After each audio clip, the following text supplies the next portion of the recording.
প্রধান উপদেষ্টা ডক্টর মোহাম্মদ ইউনূস এবং তার উপদেষ্টা মণ্ডলীর প্রতি চিরকৃতজ্ঞতা প্রকাশ করেছেন তারেক রহমান। কেন তিনি এভাবে কৃতজ্ঞতা প্রকাশ করেছেন, এর কারণ কি, চলেন বাকিটা জেনে আসা যাক তারেক রহমানের কাছ থেকেই।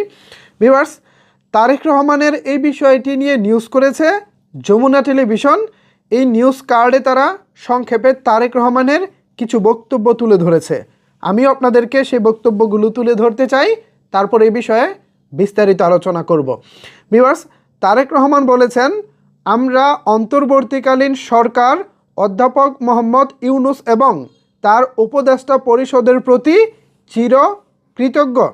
তাদের নেতৃত্ব ও দ্রুত সমন্বয়ের কারণে স্বল্প সময়ের মধ্যে বিরল ও সম্মানজনক অন্তিম আয়োজন সম্পন্ন করা সম্ভব হয়েছে।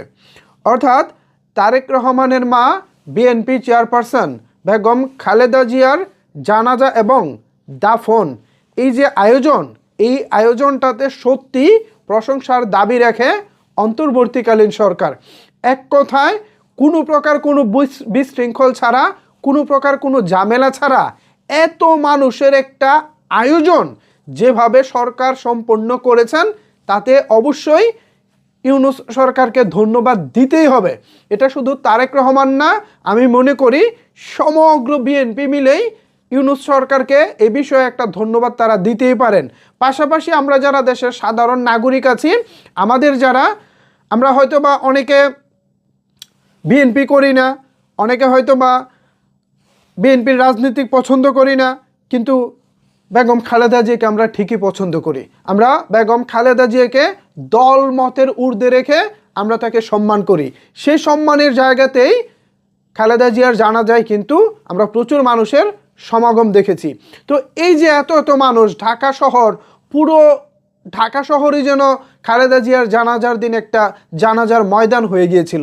সো এত এত মানুষের ভিড়ে কোথাও কোনো হট্টগোল হয়নি, কোথাও কোনো গ্যাঞ্জাম হয়নি, কোথাও কোনো মোট কথা ঝামেলা হয়নি।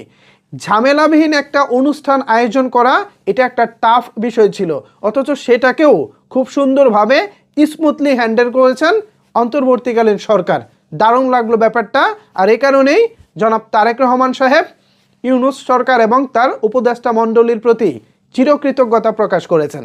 আসলে দিন দিন যতই তারেক রহমানের কথা শুনছি ততই ইমপ্রেস হচ্ছি, অবাক হচ্ছি, কারণ এই মানুষটা এত সুন্দর করে তিনি সবার প্রতি কৃতজ্ঞতা প্রকাশ করেন, যার প্রশংসা আসলে না করে পারা যায় না। ভালো লাগলো, আজকের ব্যাপারটাও ভালো লাগলো। সো ভিউয়ার্স, কেমন লাগলো তারেক রহমানের বক্তব্য জানাতে পারেন আপনার মতামত নিচের কমেন্টস বক্সে। ধন্যবাদ সবাইকে এতক্ষণ আমার সাথে থাকার জন্য।